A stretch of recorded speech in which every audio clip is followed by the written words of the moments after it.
हम बात करने वाले मिडिल टर्म के बारे में और बाइनोमियल एक्सपेंशन मिडिल टर्म कैसे निकालते हैं। तो आपको पता होना चाहिए आपका n का जो मान है वो इवन हो सकता है एंड ओड भी हो सकता है। जैसे कि अगर हम बात करें कि आपके पास अगर 1 + x की पावर 18 है तो यहाँ पे n का जो मान है बेसिकली वो इवन संख्या है। और अगर मेरे पास 1 + x की पावर 19 है तो यहाँ पे जो n का जो मान है बेसिकली वो ओड है। ठीक है, अब अगर मैं देखूँ तो मुझे ऐसा लग रहा है कि यहाँ पे जो टर्म्स होने वाले हैं, ठीक है, वो होने वाले 18 + यानी 19 टर्म्स होने वाले हैं। मतलब अपने यहाँ पे ऑड टर्म्स है और यहाँ पे जो टर्म्स होने वाले 19 + यानी कि 20 टर्म्स यहाँ पर पाए जाएंगे। और ये बेसिकली उल्टा हो चुका है, जहाँ पर इवन टर्म्स है, जहाँ पे n का मान इवन है वहाँ पे ऑड टर्म्स मिल रहे हैं, और जहाँ पे n का मान ऑड है वहाँ मुझे टर्म्स क्या मिले, इवन मिल रहे हैं। ठीक है, क्या आपको पता है कि अगर मेरे पास T1 T2 and T3 and T4 and T5 हो तो यहाँ पर जो है मेरे पास टर्म्स कितने हो गए, टर्म्स हो गए ऑड हो गए। तो इसके अंदर जो मिडिल टर्म जो होता है वो क्या होगा, देखो T1 T4 घटा दो, T2 T4 घटा दो, बीच में बचा गया T3, यानी कि इसमें टर्म्स मुझे ओनली 1 मिल रहे हैं।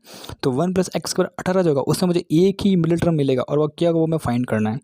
बट 1 + x स्क्वायर 19 में देखो तो वहाँ पर टर्म्स मुझे 20 मिले, जैसे T1 T2 T3 and T4 ले लो और T5 एंड T6 ले लो। ठीक है, मेरे पास 6 टर्म्स ले लिए। तो अगर T1 T6 हटा दें, T5 T2, तो T4 एंड T3 दोनों ही क्या बन गए, मिडिल टर्म बच गए। इसका मतलब ये है कि n = जब ऑड होगा तो यहाँ पे 2 मिडिल टर्म होंगे। अब यार 1 + x की 18 में अगर डायरेक्ट मिडिल टर्म फाइंड करना तो हम क्या करेंगे, तो सिंपल तरह आपको n में जो भी देखो उसमें आप n में 2 का भाग दो। अगर जा रहा तो बहुत बढ़िया, अगर भाग जा रहा है तो आप उसमें +1 ऐड करके अपना आंसर रिपोर्ट कर दो। तो क्या हो जाएगा, 2 18 एंड +1 क्या T10, मतलब T10 टर्म होगा। ठीक है, अब 19 में 2 का भाग दो, 19 में 2 का भाग जा नहीं रहा तो क्या करो, आप ऊपर +1 ऐड कर लो, उसके ऊपर ऐड कर लो फटाफट, ताकि क्या भाग चला जाए। तो 19 + 2 क्या हो गया, 1 हो गया, मतलब 20/2 हो गया, मतलब क्या हो गया, टर्म कितने हो गए, 2 10 हो गए, मतलब 10वां टर्म हो जाएगा। बट इसमें मुझे पता 2 टर्म्स होते हैं तो 10वां भी मान लेते हैं और 11वां भी मान लेते हैं। ठीक है, ताकि साथ साथ में काम हो जाएगा। मतलब करना कुछ भी नहीं है, आपको n को 2 से डिवाइड करना है। अगर भाग जाता है तो +1 करके सिंपल कर लेना। अब जैसे 31 में 2 का भाग तो नहीं जा रहा, +1 ऐड कर लो फटाफट उसके ऊपर ही, ताकि 2 का भाग चला जाएगा। मतलब क्या हो गया, 32/2, मतलब 16 हो गया। मतलब तो इसके जो टर्म्स होंगे बेसिक 16 और 17, मतलब ऐसा कह सकते हैं कि T16 और T से दोनों क्या मिडिल टर्म बन सकते हैं इसके। 33 में 2 का भाग दो फटाफट, 33 में 2 का भाग नहीं जा रहा था, +1 ऐड करके दे दो। जब भी हम ऊपर +1 ऐड करते हैं तब क्या होता है, 2 मिडिल टर्म मिलते हैं, ऐसा को याद रख लेना। ठीक है, ताकि मुझे T17 और T18 मिल जाएगा। अब यहाँ पे अगर बात करें तो अगर 20 है, 22 का भाग पूरा जा रहा है तो बस चला गया भाग, मतलब नहीं है। तो आप 1 + ऐड करके इसका ओनली 1 ही मिडिल टर्म मिलेगा। ठीक है, अगर पूरा भाग 2 का जा रहा है तब तो मिडिल टर्म 1 होगा, और अगर नहीं जा रहा है तो आप उसके 2 मिडिल टर्म यहाँ पे होंगे। आप इस कॉन्सेप्ट को याद रखेंगे तो आप आसानी से कर सकेंगे क्वेश्चन को। Of the coefficient of the middle term in the expansion of 1 + x की power 20 and the sum of the coefficient of 2 middle term in the expansion of 1 + x की पावर 19। देखो सिंपल सी बात कर रहे हैं कि 1 + x की पावर 20 है तो उसमें मिडिल टर्म कितना होगा, तो 20/2 करूँ मैं, भाग पूरा जा रहा है तो सिंपल +1 ऐड कर लेता हूँ, ताकि मुझे मिडिल टर्म इसमें एक ही मिलेगा, क्योंकि भाग पूरा चला गया इसीलिए मिडिल टर्म एक ही मिलेगा, मतलब T11 टर्म ही मिलेगा। अच्छा, और T11 मिडिल टर्म फाइंड करें तो बेसिकली मुझे मिलेगा NCR होता है ना, तो अगर T11 को T10 + 1 लिखो मैं तो R का मान 10 बनेगा, तो BC10 मिल जाएगा। सिंपल सी बात है, BC10 और x की पावर आप सिंपल से 10 लिख सकते हैं, यहाँ पे कोई दिक्कत वाली बात नहीं यहाँ पे। तो ये बेसिक, लेकिन इसका जो कोएफिशिएंट है वो 20 से 10 ही होगा। ठीक है, तो बेसिक हमें कोएफिशिएंट को पकड़ना है यहाँ पे, और कुछ नहीं है। अब मैं 1 + x 19 देखो यहाँ पे, तो 19 का मैं 2 का भाग दो, भाग नहीं जा रहा है, इसका मतलब 2 मिडिल टर्म मिलने वाले हैं। तो +1 ऐड करके मैं कर लेता हूँ ताकि मेरे को मिल जाए। तो यहाँ पे देख सकते हो 20/2 मतलब 10, लेकिन मुझे 2 मिडिल टर्म मिलेंगे यहाँ पे, तो T10 एंड T11 मिलेंगे। ठीक है, अच्छा T10 कितना होगा, T10 होगा अपने आप में 19C9 होगा। ठीक है, एक कम होता है यहाँ पे। ठीक है, 19C9 होगा। ठीक है, अच्छा, और साथ में हम ऐसा कह सकते हैं x की पावर 9 और T11 टर्म होगा 19C10 हो जाएगा, और x की पावर हम 10 लिख सकते हैं, कोई बड़ी बात यहाँ पर नहीं। बट हमें जो है कोएफिशिएंट निकालना है। अब ये बोल रहा है कि the coefficient of the middle term in the expansion of 1 + x की पावर 20, मतलब 1 + x की पावर 20 का जो मिडिल टर्म है उसका मतलब कि मैं इसका x मान लेता हूँ और इसका मैं y मान लेता हूँ और इसका z मान लेता हूँ। ये बोल रहा है कि जो x का जो x जो है, और ये सम ऑफ द कोएफिशिएंट, मतलब ये x बट y + z पूरा, अगर आप ध्यान से पढ़ो तो sum of the coefficient of middle term. ठीक है, तो y + z हो जाएगा। ठीक है, तो आप x का मान और y का मान लगा दीजिए वहाँ पे। तो आप क्या, और ओनली कोएफिशिएंट की बात चले तो हम ओनली 20 से 10 को लेंगे और 19 से 9 को लेंगे और 19 से 10 को ही लेंगे, इसके अलावा हम किसी को भी नहीं लेंगे यहाँ पे। तो जब हम निकालने का प्रयास करें, x का मान 20 से 10 और y + z का 19 से 9 + 19 से 10। अब आपको एक प्रॉपर्टी पता होनी चाहिए, NCR + NCR माइनस, इस प्रॉपर्टी हम बाद में पढ़ भी लेंगे, कोई बड़ी बात नहीं है। तो इसी प्रॉपर्टी कहाँ से होता है, n + 1 CR, तो मतलब आपके दोनों ऊपर n कॉमन होना चाहिए और डिफरेंस r का होना चाहिए। तो बेसिकली फॉर्मूला तो n + 1 CR। ठीक है, देखो 19 और 19 दोनों मिल चुके हैं और मुझे यहाँ पे 10 और 9 का डिफरेंस दिख रहा है, मतलब मुझे ये मुझे 10 दिख रहा है, तो ये मुझे 10 - 1 दिख रहा है। इसको मैं NCR मान लूँगा, इसको मैं NCR - 1 मान लूँगा। ठीक है, तो इसका जो आंसर होता है वो होता है n + 1 CR, मतलब 19 में आप 20 जोड़ दो, मतलब 19 में 1 जोड़ दो, मतलब कितना हो जाएगा, 20 हो जाएगा। NCR का जो मान वो 10 हो जाएगा। ठीक है, तो BC10 तो इसका आंसर बन जाएगा BC10 बटा BC10, जो कि खत्म हो गया, इसका आंसर 1 बन जाएगा और क्वेश्चन समाप्त हो जाएगा। एन के कोएफिशिएंट का हमें योग निकालना है, तो वैसे आपको पता होगा 2 के बाद n होता है, बट फिर भी हम याद कर लेते हैं x प्लस वाई के बाद n को मैं C0 x की पावर n y की पावर 0 खोल देता हूँ and plus C1x n-1 and y की power 1 plus dot dot dot ऐसे करते करते लास्ट में आएगा Cn आएगा एंड x 0 आएगा एंड y की पावर n आएगा। ठीक है, तो अगर मैं x इज इक्वल 1 और y इज इक्वल 1 पुट कर दूँ, जो भी बचेगा वो बचेगा सम ऑफ कोएफिशिएंट ऑफ योग बचेगा। ठीक है, तो इसको 1 + 1 की पावर n करेंगे, मतलब सब में x is equal 1 y is equal 1 put किया, जो 4 जो 96 बराबर और 4 जो 96 जो तो 2 की पावर 12 के बराबर होता है। तो यहाँ से मुझे n इज इक्वल 10 मिल गया। ठीक है, अच्छा अब मुझे पूछ रहा है कि इस x प्लस वाई के बाद जो 12 है उसके अंदर मुझे ग्रेटेस्ट कोएफिशिएंट निकालना है। ठीक है, अच्छा ग्रेटेस्ट कोएफिशिएंट कौन सा होता है वो आपको पता है क्या? देखते हैं पहले।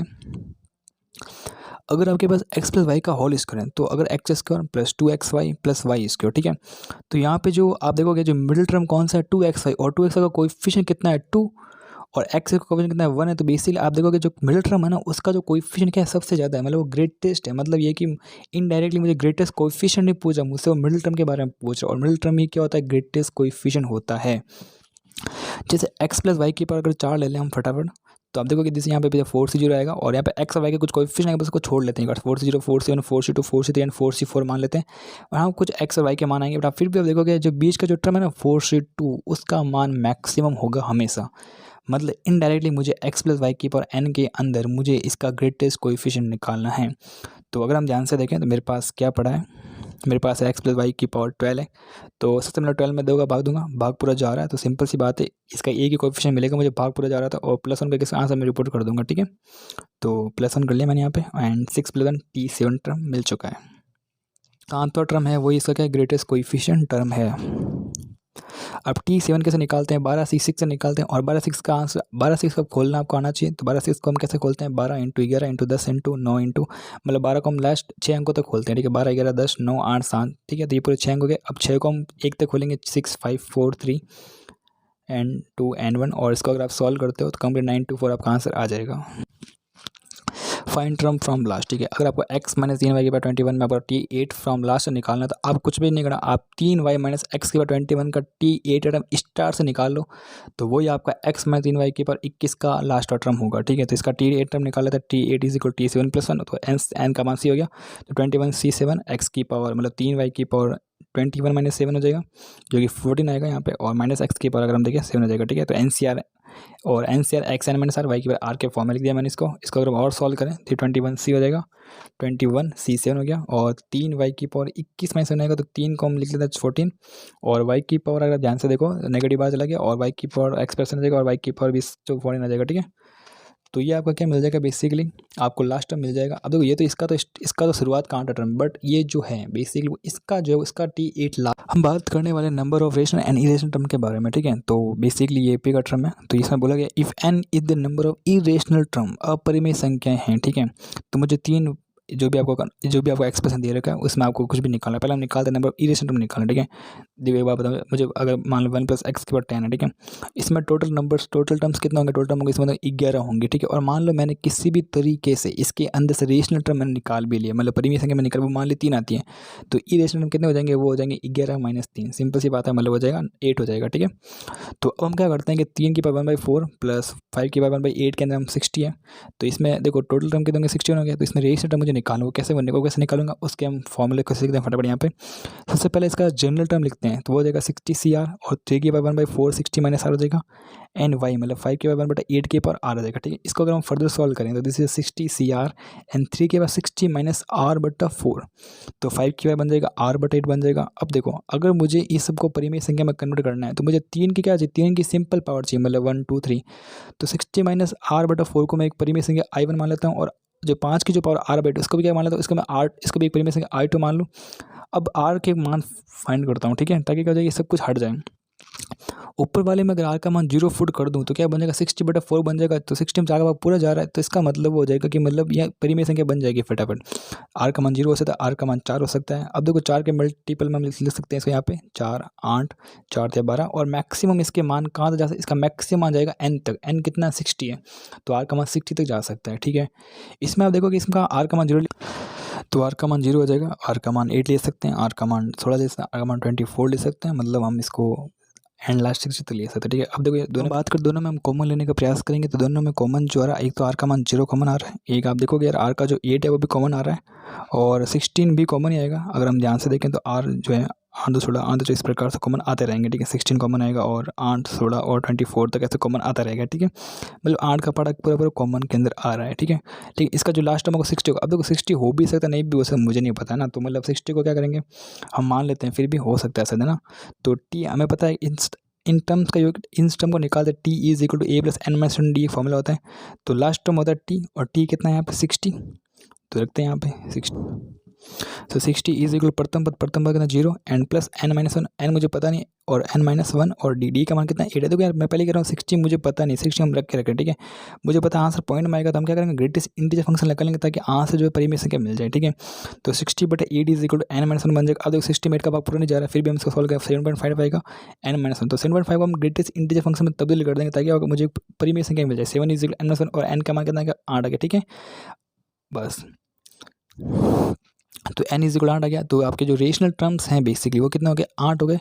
तो इरेशनल टर्म कितने हो जाएंगे, वो हो जाएंगे 61 माइनस 8 हो जाएंगे, 53 हो जाएंगे, ठीक है। अभी पूछा है कि n is the number of irrational term, n क्या इरेशनल टर्म के नंबर है, मतलब 53 बोल रहा है। तो n माइनस 1 मतलब 53 माइनस 1 कितना हो जाएगा 52। 52 डिविजिबल होगा किससे होगा, किसमें 52 में किसका भाग पूरा जाता है, देखो 26 का भाग पूरा जाएगा, क्योंकि 26 इंटू 2 कितना होता है, 26 का जो भाग है 52 में 2 बार जा रहा है, ठीक है। 26 में 2 52 ही तो होता है। 26 का 30 का नहीं जा रहा, 8 का भी नहीं जा रहा और 7 का भी नहीं जा रहा, तो यहाँ से कितना होगा, ओनली 26 ही होगा, ठीक है। एक सिंपल टॉपिक है, वन प्लस एक्स एन के प्रश्न में एक्स के 5 का गुणा होता है, बेसिकली NC5 होता है, सिंपल सी बात है। क्योंकि NC5 होता है और एक्स एन माइनस का मतलब वो 1 हट जाएगा और एक्स पे 5 लास्ट में आएगा, ठीक है। तो सिंपल हम उसका याद करेंगे, मतलब अगर एक्स की पावर 5 का गुणा निकालना है तो NC5 एक्स के 6 का निकालना है तो NC6 एक्स के 2 का निकालना है तो NC2 ऐसे कर सकते हैं, ठीक है। तो भी जो भी कोएफिशिएंट आपको एक्स की पावर 5 का गुणा निकालना है, आप कैसे निकाल सकते हो, देखो यार आगे का जो कोष्टक होता है वो तो कॉमन नहीं, उसका तो कोई एक्सपेंस हो नहीं रहा। बट अगर आप इस ध्यान को देखो 1 - 2x + 3x², इसके अंदर मुझे एक्स की कुछ ना कुछ घातें मिल रही है, ठीक है। तो घातें कितनी मिल रही है, मुझे एक्स की पावर 0 मिल रही है 1 के कोएफिशिएंट में, एक्स की पावर मुझे 1 मिल रही है -2 कोएफिशिएंट में, x² मिल रहा है 3 के साथ मिल रहा है, ठीक है। अच्छा तो अगर मुझे एक्स की पावर 5 चाहिए तो मुझे इस कोष्टक के अंदर से एक्स की पावर 5 का कोष्टक बाहर निकालना पड़ेगा, तब जाकर मेरा काम हो जाएगा। तो यहाँ से एक्स पावर 5 निकाल लेता हूँ यहाँ से मैं, और एक्स पर 1 यहाँ से आ चुका है तो एक्स की पावर 4 यहाँ से निकाल लेते हैं, और अगर एक्स इसको यहाँ से मिल चुका है तो हम एक्स क्यूब निकालेंगे ताकि यह एक्स की पावर 5 बन जाए, ठीक है। अब यार देखो यार जो x0 है वो आपको कहाँ से मिला, वो मिला आपको 1 से मिला इस कोष्टक के अंदर से, ठीक है। तो 1 लगा लेते हैं यहाँ पे, ठीक है। x1 कहाँ से मिला, -2 से मिला, ठीक है भाई। x² कहाँ से मिला, x का मिला मुझे +3 से मिला, ठीक है। अच्छा x5 कहाँ से मिला, x5 मुझे मिलेगा 1 + x की पावर 10 में, तो 1 + x की पावर 10 में x5 का गुणा कितना होगा, वो होगा 10c5, वेरी सिंपल।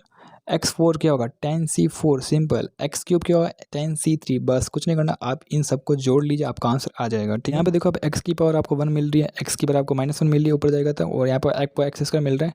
तो अगर आपको x की पावर 4 का गुणा चाहिए तो आपको यहाँ से कुछ निकालना पड़ेगा।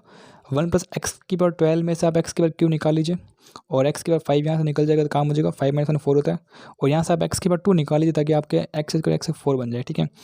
अच्छा यहाँ से x1 कहाँ से मिला मुझे, x1 मुझे मिला 2 से मिला, x की पावर -1 कहाँ से मिली मुझे 3 से मिली, और x² के साथ गुणा किया 5 का गुणा किया, ठीक है भाई। अब मुझे x क्यूब निकालना है तो सिंपल 12 से 3 हो जाएगा, सिंपल सा। यहाँ हो जाएगा 12 से 5 हो जाएगा यहाँ पे, और यहाँ पे हो जाएगा 12 से 2 हो जाएगा, बहुत ज़्यादा सिंपल। इन सब का पैटर्न 1 + x² 6 हम खोल सकते हैं, मतलब 6c0 लिख सकते हैं, एंड प्लस आएगा 6c1 आएगा, ठीक है। तो हम क्या करते हैं 6c0 एंड प्लस आएगा यहाँ पे 6c1 और x² आएगा, x की पावर 1 हो जाएगी, पेगा 6c2 एंड x की पावर 2 मतलब x की पावर 4 हो जाएगा, एंड प्लस 6c3 और x की पावर कितनी आएगी यहाँ पे 6 आएगी। देखो हमें x का 5 निकालने तो x सिर्फ हमें यहाँ तक मिल जाएगी, ठीक है। फिर 1 + x² हो जाएगा, ठीक है। अब तो यहाँ से कौन कौन सी पावर्स आ रही है, यहाँ से आप देखोगे कि x की पावर 0 आ रही है, ठीक है भाई। यहाँ से x की पावर 2 आ रही है, ठीक है भाई। यहाँ पे x की पावर 4 आ रही है, ठीक है। x की पावर 6 भी आ रही है, ठीक है भाई। मतलब इतना हम ले सकते हैं, बट हमें लेना नहीं पड़ेगा। अगर मुझे x की पावर 5 चाहिए तो मुझे 1 + x की पावर 7 में से x की पावर 5 निकालना पड़ेगा। यहाँ से मुझे x की पावर 3 निकालना पड़ेगा ताकि मेरा काम हो जाए। यहाँ से मुझे x की पावर 1 निकालना पड़ेगा ओनली। x की पावर 4 के साथ अगर मुझे रखना है तो मुझे ओनली x की पावर 1 चाहिए मुझे। अब यहाँ पे x की पावर 6 है तो बेसिकली मुझे x की पावर -1 मिलेगा। -1 मुझे मिलता भी नहीं है पहली बात, तो इसको बता देते हैं, फटा कोई मतलब नहीं है यहाँ पे। अच्छा x की पावर 0 कहाँ से मिला मुझे, x की पावर 0 जो मुझे मिला वो बेसिक मुझे मिला 6c0 से मिला, ठीक है। 60 एक्स इसका मुझे मिला 61 से मिला, x4 मुझे मिला मुझे 62 से मिला, ठीक है भाई। अब मुझे x का 5 चाहिए, वो कहाँ से मिलेगा, मुझे मिलेगा 7c5 से मिलेगा, ये मिलेगा 7c3 से मिलेगा, ये मिलेगा 7c1 से। इन सब को जोड़ लें, आपका आंसर आ जाएगा। अब यहाँ पर 2 + 3x + 4x स्क्वायर है, तो x0 मिल रहा है, x1 मिल रहा है, x स्क्वायर मिल रहा है। और अब मुझे यहाँ से अगर x0 निकालना, तो यहाँ से x0 निकालना पड़ेगा, यहाँ से x⁻1 निकालना पड़ेगा, और यहाँ से x⁻2 निकालना पड़ेगा, तब क्या आंसर मिल जाएगा, ठीक है। तो अब हम ध्यान से देखें, तो x0 मुझे कहाँ से मिला और x1 और x2 कहाँ से मिले, यहाँ से 2 से मिला, 3 से मिल गया, ये मुझे 4 से मिल गया। तो अब मुझे पावर्स निकालें। अब यहाँ पे प्रॉब्लम आ रही है क्योंकि 1 + x की बार x के फॉर्म में है नहीं, तो मुझे अब पावर निकालने पड़ेगा। तो हम इसका जनरल टर्म लिखेंगे tr+1, तो वो कितना होगा 10cr हो जाएगा। इट इज़ 10cr, और 2x² की पावर n-r मतलब 10 - r हो जाएगा, और y की पावर मतलब -7/x की पावर r हो जाएगा, ठीक है। तो और सॉल्व करते हैं, 10cr हो गया एंड 2 की पावर 10 - r हो गया, x -7 को बाहर ले लेते हैं, और 2x की पावर जो है वो 2 कोष्टक 2n-2r, और x की पावर जो आ रहा है ऊपर जाएगा -cr बन जाएगा, ठीक है। तो अब मुझे x की पावर 0 चाहिए मुझे, तो यार 2n - 3r को हम 0 के बराबर पुट कर लें, तो मुझे r का जो मान है बेसिकली कितना मिल जाएगा, r इज इक्वल मिल जाएगा 2n = 3r, r is equal to n/3 मिल जाएगा, ठीक है। अच्छा यार, एक तो ये क्या है कि जो n का जो मान था वो 10 था, तो 20 हो जाएगा, ठीक है। तो r का जो मान है वो 20/3 बन जाएगा, ठीक है। तो ये बन गया अपने, और 20/3 पॉसिबल ही नहीं है, तो हम मानते हैं कि इसका 20/30 के अंदर है ही नहीं, तो x 0 हो जाएगा इसका आंसर, ठीक है। अब x की पावर -1 कैसे निकालेंगे, अगर हम 20 - 3 r को अगर -1 के बराबर पुट कर दूं तो कितना होगा, तो वो हो जाएगा, आप देखोगे 20 और 21 = 3r, तो r का मान कितना मिल गया, 7 मिल गया, ठीक है। मतलब x = r का कोएफिशिएंट मुझे, तो ये मिलेगा मुझे 10 की पावर 7, और फिर मिलेगा 2 की पावर 10 - 7 3, और -7 की पावर 7, ठीक है। अच्छा, अब मुझे x की पावर -2 चाहिए, मतलब मुझे 20 - 3 r की जो पावर है वो मुझे -2 चाहिए, ठीक है। तो वापस आ जाएगा कि 20 और 21 22, 22 = 3r, और r का जो मान 22। अब यार आपको सिंपल जोड़ना और कुछ भी नहीं करना, इसका 0 आ जाएगा, और आप सबको जोड़ लीजिए, आपका आंसर मिल जाएगा, ठीक है। और ये देखिए यार, मल्टीनोमियल थ्योरम क्या, जैसे x + y + z + t की पावर 10, मुझे इसका कोएफिशिएंट निकालना है, तो क्या करेंगे 10 फैक्टोरियल एंड डी में जितने भी आपको पावर्स निकालनी है, 2 फैक्टोरियल हो गया एंड 2 फैक्टोरियल, इन सब का फैक्टोरियल का डिवाइड कर लो, 2 factorial 2 factorial and 3 factorial and 3 factorial, ठीक है। अब ये एक्स आपको मिला कहाँ से, एक्स आपको अंदर से मिला, तो बस आप एक्स स्क्वायर लगा लो फटाने यहाँ पे, फिर y² and z² and t³ होगा, ठीक है। अब देखो इसका तो अभी समझ में नहीं आएगा, समझ में आपको अब आएगा, ठीक है। इसमें क्या होता है, कॉमन चीज़ होती है कि आपकी जो जितने भी आप निकाल रहे हैं, ठीक है, जैसे कि 2 है, तो इन x y z और t के जो ऊपर जो घाते होती है उनका जो योग होना चाहिए वो 10 होना चाहिए, बस और कुछ नहीं चाहिए हमें, ठीक है। 10 मतलब ये कि जो बाइनोमियल एक्सपेंशन का जो कोष्टक है उसके इक्वल होना चाहिए, बस, ठीक है, काफ़ी रहेगा अपने। अब अगर x + y + z की पावर 10 है, मुझे x² y³ z5 का मुझे कोएफिशिएंट निकालना है, देखो 10 फैक्टोरियल, और पावर्स का सम देखो 2 factorial and 3 factorial and 5 factorial, ठीक है। तो हो गया बस, खत्म प्रश्न हमारे। और 2 3 5 कितना होता है, 10 होता है, खत्म प्रश्न। अब तो इसमें निकालते हैं, तो x² है, y³ 4 है, z 6 है, w 3 है, देखो सबका योग 15 आ रहा है, ठीक है भाई। 15 factorial, 2 factorial, 4 factorial, 6 factorial and 3 factorial. अब यहाँ पर जो x² y² z की पावर 5 है उसके जो घातों का योग है वो 10 के बराबर नहीं आ रहा, देखो 5 है, 7 और 8 9 ही आ रहा है। इसका मतलब ये हो रहा है कि ये जो कोएफिशिएंट है बेसिकली वो x + y + z की पावर 10 में एग्जिट ही नहीं करता, मतलब इसका आंसर कितना 0 आएगा, ठीक है, खत्म प्रश्न है यहाँ पे। यहाँ पे आप देखो इसके अंदर क्या होगा कि देखो 2 2 4 2 6 एंड 4 8, ठीक है, मतलब ये हो रहा है कि 10 पूरा पूरा आ रहा है, ठीक है। तो अब इसके अंदर पॉसिबल है, तो 10 factorial and 2 factorial and 2 factorial and 2 factorial and 4 factorial, ठीक है। अब बट पॉसिबल देखो यहाँ पे जो x² जो मुझे मिला वो a x मिला, तो बेसिकली a² भी साथ में आएगा ना, मतलब जो x a² निकाला यहाँ से, तो a² निकल जाएगा। अब y की जगह y² है, तो b भी साथ में आएगा, तो b² हो जाएगा इसका, ओके। तो ये होती है मल्टीनोमियल थ्योरम। अब z², तो यहाँ पे मुझे z² मिले c² मिलेगा। अब ओमेगा w4 है, तो d4, ठीक है, तो ऐसे बाहर निकालते हैं, ठीक है, तब जाके मुझे कोएफिशिएंट पूरा का पूरा मिलता है, ठीक है। अब मुझे x y z को लेने की जरूरत नहीं है, देख। अब मुझे कोएफिशिएंट ऑफ a की पावर 7 b की power 8 in the expansion of a + 2b + 4ab की पावर 10 में निकालना है, और वो कोएफिशिएंट कितना है, वो है k × 2 की पावर 7 2 की power 16, then k is equal to क्या होगा, तो a + 2b + 4ab की पावर 10 है, इसके अंदर मुझे निकालना है कोई, तो मुझे यहाँ पे a की पावर 7 और b की पावर 8 का कोएफिशिएंट निकालना है, ठीक है। तो सिंपल सी बात है, तो अगर आप ध्यान से देखें यहाँ पे, तो अब तो इसमें कुछ घात तो ये कुछ नहीं होता यहाँ पे, क्योंकि यहाँ पे सब कुछ अलग अलग आ रहा है। तो इसका जो मल्टी देखो यहाँ से a से कुछ घात है कि 2b से कुछ घात है, 4ab से कुछ ना कुछ पावर्स आने वाली है, ठीक है। तो हम क्या करते हैं, बेसिक फॉर्मूला 2n फैक्टोरियल। अब ये से घात मान ले p1 फैक्टोरियल आ गया, और जो 2b से जो पावर आएगी वो आएगी अपनी p2 फैक्टोरियल आ जाएगी, और 4ab से पावर आएगी वो आएगी 4p3 फैक्टोरियल, ठीक है। अच्छा, a से कितनी आई p1, और 2ab से कितनी है यहाँ पे p2, 2b से कितनी p2 और 4ab से आगे p3 आ गई, ठीक है। अब मैंने कहा था जो ऊपर की जो घात तो ये वो तो सेम होता है, ठीक है। अब इसको पहले हम सॉल्व कर लेते हैं, ठीक है। अब क्या करते हैं, ये जो आगे जो क्वांटिटी है ना इसको हम कुछ देर के लिए x मान लेते हैं, ठीक है। ये बन गया अपने आप x और 2p की पावर 2 एंड 4 की पावर p3 एंड e की power p1 plus p3 and b की पावर p2 प्लस p3। अगर इसको ध्यान से देखें तो अब मुझे क्या करना है, अब मुझे पता है कि मुझे a की पावर 7 और b की पावर 8 चाहिए, मतलब a की पावर मुझे 7 चाहिए, मतलब p1 प्लस p3 जो है वो बेसिकली 7 होना चाहिए, और b की पावर मुझे 8 चाहिए, मतलब p2 प्लस p3 का जो मान हो 8 होना चाहिए। और एक समीकरण मुझे खुद को पता है कि इन सब की पावर जो होती है वो 10 के बराबर होनी चाहिए, मतलब मुझे p1 plus p2 plus p3 का जो मान हो 10 चाहिए यहाँ पे। p1 plus p2 plus p3 is equal 10। देखो 3 समीकरण है, इनको आप सॉल्व करेंगे आपको आंसर मिल जाएंगे। p2 प्लस p3 का मान 8 है, तो यहाँ पे अगर 8 रखे तो मुझे p1 का जो मान है वो 10 माइनस 8 मुझे 2 मिल जाएगा, सिंपल सा। और इस p1 के मान को अगर मैं यहाँ पुट करूँ तो p3 का जो मान है वो 7 माइनस 2 मुझे 7 माइनस 2 कितना होता है, p2 का जो मान है 7 माइनस 2 मुझे 5 मिल जाएगा यहाँ पे। और फिर मुझे p3 मिल चुका है, p1 मिल चुका है, और p2 का मान भी मुझे कहीं ना कहीं से मिल जाएगा यहाँ से। अगर हम यहाँ से देखें तो 8 माइनस 5 यानी 3 मिल जाएगा, ख़त्म। बस p1 p2 p3 के मान निकले और मुझे इसका आंसर मिल चुका है। तो p1 का मान 2, p3 का मान 3। अब जो कुछ भी आप फटाफट इसको 10 फैक्टोरियल और p1 2 factorial and 3 factorial and 5 factorial और 2 की पावर कितनी है यहाँ पे p2 कितना है 3 और 4 की पावर p3 मतलब 5। खत्म प्रश्न है यहाँ पे, बस। और मल्टी नंबर 3 यहाँ पे समाप्त हो जाती है।